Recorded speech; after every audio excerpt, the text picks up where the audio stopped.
अब भाई real Madrid versus Barcelona, El Clasico, साल 2025 का रियल मैड्रिड और बार्सिलोना दोनों का पहला फाइनल। बट रियल मैड्रिड की अभी की ट्रैजेक्टरी देखें तो भाई काफ़ी इंटरेस्टिंग है। रियल मैड्रिड का पर्टिकुलरली ये डाउनफॉल सीजन चल रहा था 2 महीने पहले तक। हालांकि उन्होंने यहाँ पर 2024 के अगर हम सीज़न की बात करें तो यहाँ पर उन्होंने सबसे पहले यूएफए सुपर कप जीता, उसके बाद यहाँ पर इंटरकॉन्टिनेंटल डब्ल्यूडब्ल्यू यूएसए चैंपियनशिप जो भी था वो टूर्नामेंट वो जीता, और अब वो अपना 2025 के पहले महीने में पहले 15 दिन में एक और ट्रॉफी के लिए लड़ रहे हैं। बट दिक्कत इस बार ये है कि इस बार वो यहाँ पर एफसी बार्सिलोना, मैं मान के चलता हूँ कि भाई क्रिप्टोनाइट तो है, ये दिक्कत की टीम तो है ये है। बट अभी इस पे बात करेंगे, इसको थोड़ा साइड रखते हैं। सबसे पहले बात करते हैं यहाँ पर रियल मैड्रिड वर्सेस मयोर्का के मैच में कितनी दिक्कतें रियल मैड्रिड को आई, और लगभग ना के बराबर। मेरे को लगता है कि रियल मैड्रिड में आज कोर्तोआ को उतनी मेहनत करनी पड़ी जितना यहाँ पर पूनम पांडे को करनी पड़ी फेम के लिए, जो कि नहीं है। अगेन द पॉइंट इज कि यहाँ पर मेरे को लगता है कि रियल मैड्रिड को आज ऑफेंसिवली बहुत सारी प्रॉब्लम को सॉल्व करना पड़ा। ऑफ कोर्स यहाँ पर अगर टीम अब जैसे हम बार्सिलोना की हम बात करेंगे जब, तो वहाँ पर देखेंगे किस तरीके से रियल मैड्रिड को ऑफेंसिवली और डिफेंसिवली दोनों चैलेंजेस फेस करने पड़ेंगे। बट आज के मैच में मयोर्का की अगर हम बात करें तो यहाँ पर उनके पास ज़्यादा कुछ नहीं था ऑफेंसिव फ्रंट पे रियल मैड्रिड को दिक्कत देने के लिए, और इसलिए यहाँ पर मोस्ट ऑफ द टाइम कोर्तोआ ने यहाँ पर चिली मारा। लाइक वो कार्लो एंसेलोटी और वो दोनों आपस में चिंगम विंगम भी खा रहे थे, तुमको पता भी नहीं चला, लेकिन मिनट 25 से लेके मिनट 41 तक एक्चुअली में Carlo Ancelotti was the goalkeeper, और यहाँ पर तीबो कोर्ता यहाँ पर थोड़ा सा सुट्टा ब्रेक पे गए हुए थे। लेकिन अगर हम यहाँ पर इस मैच की बात करें तो मेरे को एक एंड से सही भी लगा, क्योंकि ऑफेंसिवली जब आपको यहाँ पर मयोर्का को तोड़ना है, आपको यहाँ पर उनके लो ब्लॉक को तोड़ना है, उनके 4-4-2 बिल्कुल माइन्यूट लो ब्लॉक को तोड़ना है, तो इसका मतलब ये है कि विनीसियस और एम्बापे और बेलिंगम इन तीन की जुगलबंदी, और ऑफ कोर्स राइट साइड से रॉड्रिगो जहां विड्थ देगा, और अगर वो भी लेफ्ट साइडेड, क्योंकि रियल मैड्रिड के हिसाब से अटैकिंग पे सिर्फ लेफ्ट विंग है, राइट विंग का ज्यादा हिसाब नहीं है, राइट विंग से राइट बैक आता है, तो यहां पर आपको एम्बापे ज्यादा बॉल लेता हुआ दिखेगा, आपको विनीसियस, एंड आई थिंक पहले हाफ की मैं बात करूं जहां पर इट वॉज 0-0, थोड़ी सी दिक्कतें आ गई थी कि अब यार अगर पेनल्टीज पे गेम चला गया तो थोड़ी दिक्कत हो सकती है। हाउएवर एक जो बहुत बड़ा पॉजिटिव मैंने देखा था फर्स्ट हाफ में वो ये था कि Mbappe was looking very comfortable, बहुत कंफर्टेबल लग रहा था, क्योंकि फर्स्ट हाफ में जो मेजॉरिटी ऑफ द पोजीशंस थी वो विनीसियस की एज अ स्ट्राइकर थी, एम्बापे की लेफ्ट विंग थी, और यहाँ पर बेलिंगम, इन दोनों, खैर बेलिंगम पूरी टीम को जोड़ के रखता है, तो बेलिंगम कनेक्टर है, बेलिंगम अडेप्टर है, ठीक है, बेलिंगम सारे काम करता है, सिंपल सी बात है। और रॉड्रिगो यहाँ पर राइट से थोड़ा सा डायनामिज्म देता है, ऑफ कोर्स विद बैक आता है आपका यहाँ पर लुकास वास्केस। अगेन दिक्कत बस थोड़ी सी यहाँ पर ये थी कि मेंडी से आप इतना सपोर्ट नहीं ले सकते ऑफेंसिवली, और वहां पर फिर एम्बापे थोड़ा सा आइसोलेटेड होता है, लेकिन उस अपॉर्चुनिटी को एम्बापे ने सिंगल हैंडेडली लेफ्ट विंग से जो नचाया है, ऑफ कोर्स चाहे एम्बापे की बात करें चाहे विनीसियस की बात करें, इवन इंक्लूडिंग रॉड्रिगो, 3-0 से हमने गोल्स ये मैच जीता है, लेकिन मैं कहूँगा मेजॉरिटी ऑफ द गेम हम लोग वेस्टफुल थे फाइनल चांस क्रिएट करने में। लाइक जैसा मैंने तुमको बताया कि जेन्युइनली एम्बापे ने नचाया है, एम्बापे ने बॉल प्रोग्रेस करी है, एम्बापे ने बॉल कैरी करी है, द ड्रिबल्स एम्बापे ने सब चीज़ अटेम्प्ट करी है, लेकिन जहाँ वक्त आता है, जहाँ वो मोमेंट आता है कि यहाँ से एक पास सीधा अंदर या फिर यहीं से डायरेक्ट गोल, वहाँ पर रियल मैड्रिड मेरे को लगता है कि थोड़ा सा हड़बड़ा गई, थोड़ा सा वहाँ प्रॉब्लमैटिक हो गया। वाल्वर्दे अगेन, हमने जितना भी मेजॉरिटी ऑफ द गेम में जब तक गेम फंसा हुआ था तब तक हम लोग दूर से टपाटप लगा रहे थे, लेकिन उसका कोई ज़्यादा फायदा मिल नहीं रहा था, ठीक है। अच्छी बात ये रही कि यहाँ पर कामाविंगा और वाल्वर्दे की जुगलबंदी है, वो भी मेरे को लगता है कि आई थिंक वाल्वर्दे और सबायोस या फिर वाल्वर्दे दादाजी इनसे ज़्यादा बेटर है। तो कामाविंगा, एक तो भाई कामाविंगा बॉल विनर है, कामाविंगा इतना बेहतरीन प्लेयर है ना, मतलब वो इन पोजीशन और out of position the energy और इंटेंसिटी वो जो लेके आता है ना, and at the same time आपके पास बेलिंगम ऊपर है और आपके बगल में वाल्वर्दे है, तो तुम समझ रहे हो, लाइक कामाविंगा, वाल्वर्दे, बेलिंगम, ये तीनों की प्रोफाइल इतनी ज्यादा कॉम्प्लीमेंट्री है ना कि गेम इतना मस्त लगता है। और इसीलिए मैं कह रहा हूं कि यहाँ पर इस मिडफील्ड ट्रायो का आपको पोटेंशियल अभी इसलिए देखने को मिला क्योंकि मयोर्का के पास ऑफेंसिवली यहाँ पर रियल मैड्रिड को नोच खाने का ज़्यादा कोई स्कोप नहीं था, उन्होंने ज़्यादा कुछ ट्राई नहीं किया, वो यहाँ पर गेम को फंसा रहे थे and at the same time वो यहाँ पर ट्राई कर रहे थे कैसे ना कैसे करके एक सेट पीस लेके हम रियल मैड्रिड से गोल मार दें। एक हाफ बॉल आई थी बट उसका भी कोई चांस नहीं था। सो सेकेंड हाफ में हमको देखने को मिलता है कि यहाँ पर एम्बापे एज अ स्ट्राइकर आता है, विनी लेफ्ट विंग, विनी पे ये गेम बहुत रफ था। मेरे को लगता है कि यहाँ पर विनी पे बहुत रफ खेल रही थी मयोर्का, खासतौर से उनका जो राइट बैक था, जो कि ऑफकोर्स कंट्रोवर्सी में भी आ गया। विनी के लिए भाई ये गेम रफ था। ऑफकोर्स पूरी टीम, मेरे को लगता है कि अब ये तो एक नॉर्म होने वाला है कि सारे के सारे ओपोनेंट्स जो हैं, सारे के सारे जो अपोजिशन प्लेयर्स हैं रियल मैड्रिड में, विनी जब भी जिसको भी फेस करेगा वो उससे एक रिएक्शन निकालना चाहेगा कि भाई रिएक्शन निकालते हैं। क्योंकि देखो विनी के साथ प्रॉब्लम यह है कि विनी येलो तो ले ही लेगा, येलो तो भाई का वार्म अप है, बात बस रेड कार्ड में फंस जाती है। और मेरे को लगता है कि अब रियल मैड्रिड में जो पूरी टीम की डायनामिक्स है, इवन कोचिंग, अब ये इस चीज को समझ चुके हैं, तो वो विनी को पहले ही संभाल लेते हैं। जब भी कोई लफड़ा होता है, जब भी कोई फाउल होता है, या फिर रियल मैड्रिड का कोई भी जो भी प्रोटेस्ट करता है रेफरी पे जाके, तुम देखना हमेशा सीन में तुमको कोई ना कोई प्लेयर विनी को पीछे खींचता हुआ दिखेगा, बिकॉज दे हैव रियलाइज्ड कि भाई नहीं नहीं, इसको कंपोजर ऐसा नहीं है कि एक दिन मैं ये ठीक ही कर देगा, कि अभी तक जिस तरीके से कर रहा था अगले दिन आके बिल्कुल ठीक हो जाएगा, उसमें टाइम लगेगा, लेकिन तब तक रियल मैड्रिड के प्लेयर्स को इस चीज़ को संभालना पड़ेगा। ओवरऑल आई थिंक हमको पहला गोल यहाँ पर देखने को मिला, और भाई लुकास वास्केस को गोल ही नहीं मारने दिया। पहले एम्बापे ने कह दिया कि नहीं मैं मारूंगा, फिर बेलिंगम ने कह दिया, बट अल्टीमेटली हमको जूड बेलिंगम का यहाँ पर पहला गोल देखने को मिलता है। और उसके बाद गेम अगेन फंसने की कोशिश करता है लास्ट तक मयोर्का 5 मिनट में, बट इट वाज अगेन जहां पर ओन गोल मारता है मयोर्का, और उसके बाद यहां पर तीसरा गोल भी पड़ जाता है। तो ओवरऑल आप कह सकते हो कि यहां पर मेरे को इस गेम से बहुत अच्छा पॉजिटिव ये देखने को मिला कि एक तो एम्बापे बहुत कंफर्टेबल हो रहा है टीम के साथ, अगेन गोल्स वगैरह आ जाएंगे। साथ ही यहां पर विनीसियस का रेड कार्ड किया है, तो वो भी बढ़िया सा पॉजिटिव है। Jude Bellingham has been immense.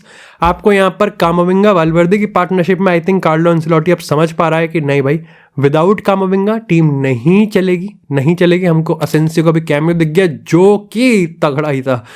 Asensio bowler तो है, बड़े ही उसका लाइक द एटीट्यूड जो है ना उसका, वो भाई है लाइक मेरे को लगता है कि जोसे मरीनो ना मतलब इतना खुश होगा ऐसे प्लेयर्स को देख के, दे देगा भाई वो 100 मिलियन ले लो।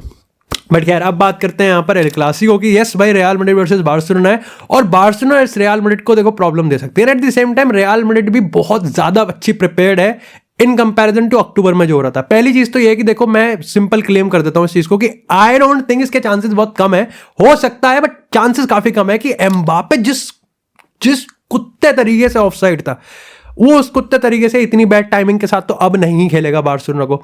And at the same time I think Barcelona, देखो मेरे को लगता है कि बार्सिलोना का जो कंसंट्रेशन है, पर्टिकुलरली जिसको सितंबर अक्टूबर में बहुत तगड़ी तरीके से चला रहे थे, वहां पर थोड़े 1-2 लेवल का गिरावट आई है।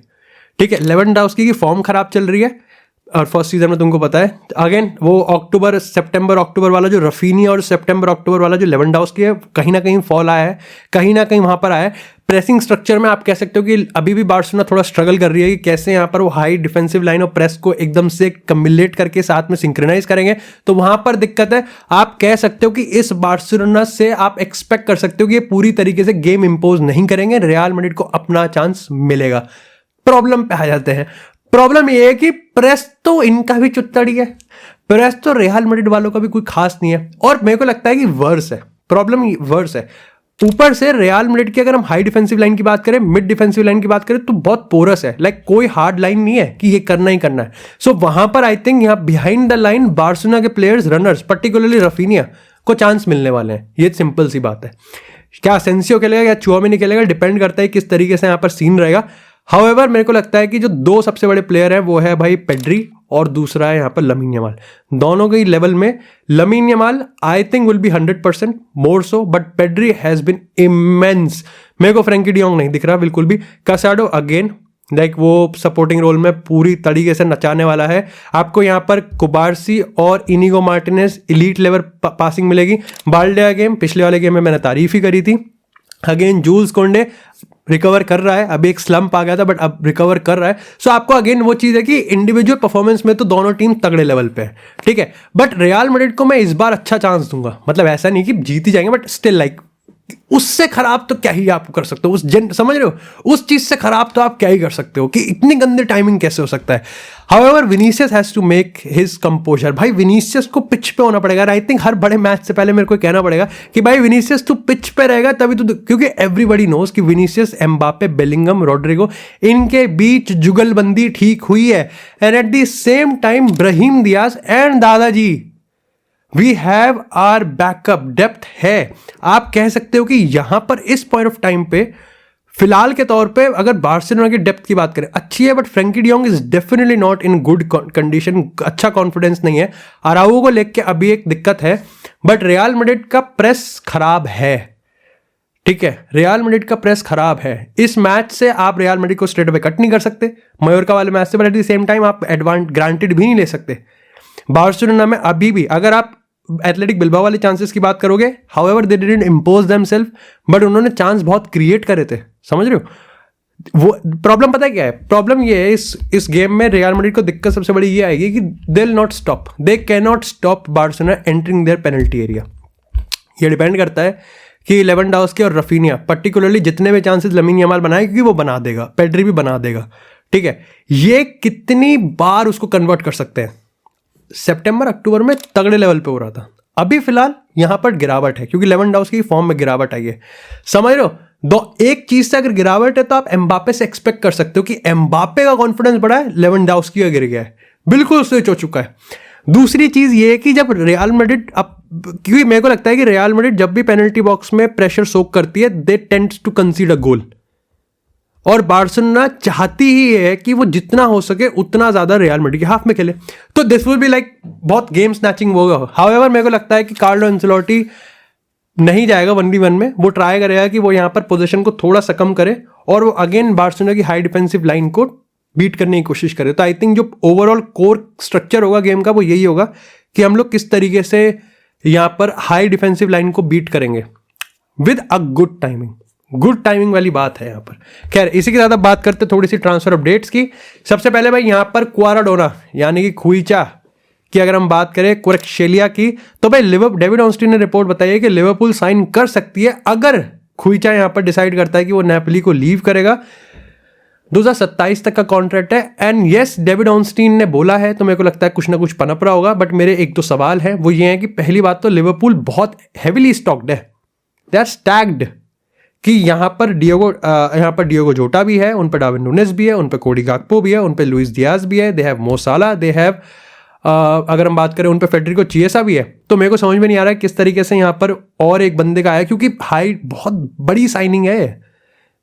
नेपली एंटोनियो कॉन्टे के अंदर मेरे को नहीं लगता कि इतनी आसानी से जाने देगी उसको, कम से कम 70-80 मिलियन तो हम लोग यहाँ पर बात कर रहे हैं। दूसरी चीज मेरे को लगता है कि लिवरपूल हालांकि साइन करते हैं, 2023 में उन्होंने कोडी गाक्पो खरीदा था जनवरी में, 2022 में उन्होंने लुइस डियाज खरीदा था अगेन जनवरी में।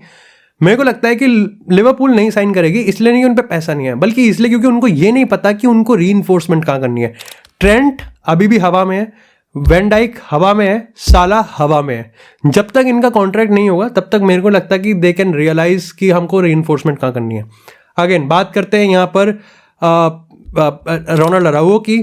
अब रिपोर्ट के हिसाब से रोनाल्ड अराउजो बार्सिलोना के साथ अभी भी नेगोशिएशन में है, बट मेरे को लगता है जैसे जैसे आगे टाइम बढ़ेगा रोनाल्ड अराउजो एक्चुअली यूवेंटस ही ज्वाइन कर सकता है।